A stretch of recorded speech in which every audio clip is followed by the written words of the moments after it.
성도 여러분 반갑습니다. 12월 15일 365일 말씀과 함께 시간입니다. 오늘 읽을 말씀은 히브리서 7장에서 9장의 말씀입니다.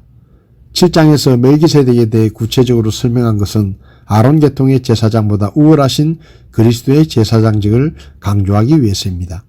역사적, 교리적, 실제적으로 멜기세덱의 제사장직이 레위 족속들의 제사장직보다 우월하다는 사실을 기록합니다. 멜기세덱은 살렘 왕이고 아브라함에게 11조를 받았습니다. 그리고 그는 아비도 어미도 족보도 없는 자였습니다. 레위 계통의 제사장들은 자기 형제들에게서 11조를 취하는데 멜기세덱은 레위 계통도 아닌데도 아브라함에게 11조를 받았기 때문에 레위 계통의 제사장들은 자기 조상인 아브라함으로 인하여 자기들의 11조를 멜기세덱에게 바쳤다고 할 수 있습니다.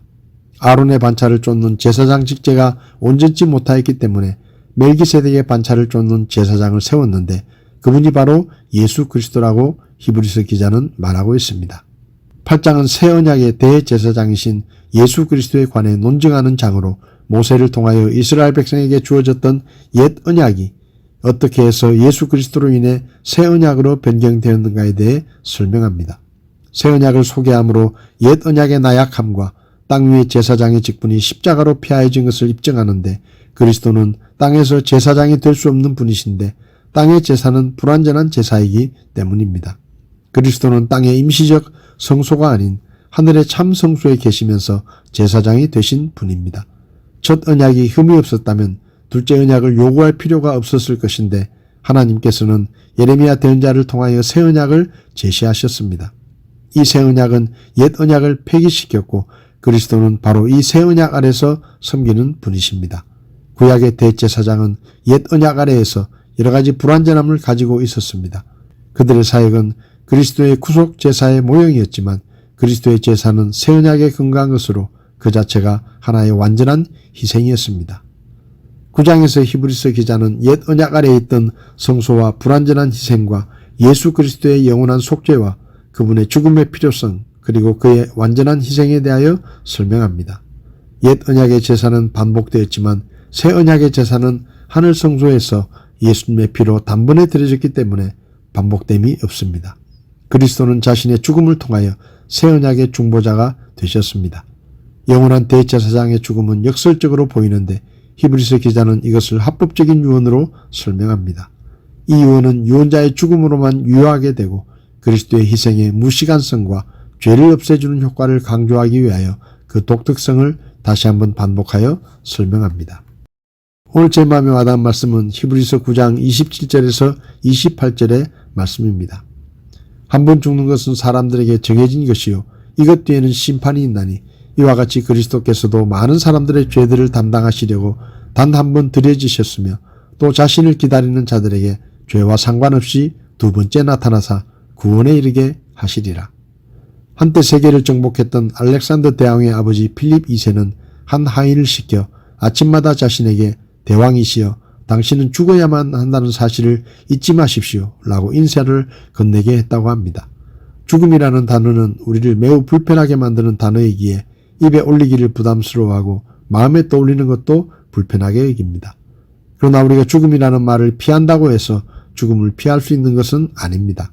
아무리 돈이 많고 힘이 있는 사람이라도 똑똑하고 지혜로운 사람이라도 죽음을 피하지는 못합니다. 그래서 필립 2세는 왕의 자리에 있으면서 혹시라도 자기가 죽는다는 것을 잊어버리고 살게 될 것을 염려하여 하인을 지정해 두고 아침마다 그 말을 하도록 한 것입니다. 그런데 시청자 여러분, 여러분은 왜 모든 사람이 죽는지 알고 계십니까? 사람들은 사람이 병들어서 죽는다, 늙어서 죽는다, 사고를 당해 죽는다, 굶어 죽는다, 심지어 재수가 없어 죽는다라고 말하지만 그런 말들로는 왜 모든 사람이 죽는가를 설명하지 못합니다.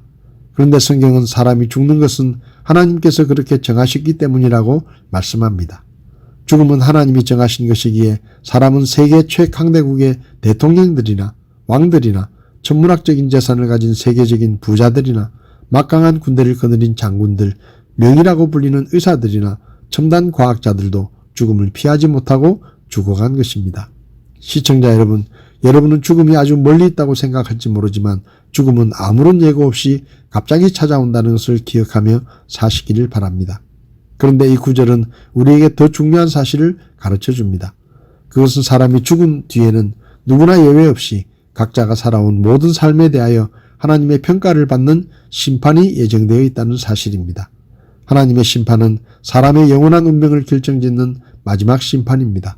요한계시록을 보면 하나님의 심판은 생명책과 행위를 기록한 책들을 기준으로 이루어지는데 생명책에 이름이 기록된 자들은 천국에 가서 영원한 행복을 누리게 되고 생명책에 이름이 없는 이들은 천국에 들어가지 못하고 영원한 불못에 가서 각자가 행한 죄에 대하여 고통스러운 형벌을 받게 된다고 말씀합니다. 시청자 여러분, 여러분은 죽음과 심판을 준비하셨습니까? 여러분의 이름은 생명책에 기록되어 있습니까? 여러분이 예수님을 믿고 구원을 받는다면 여러분의 이름도 생명책에 기록될 것이고 여러분은 지옥이 아니라 천국에 가서 영원히 행복 가운데 살게 될 것입니다.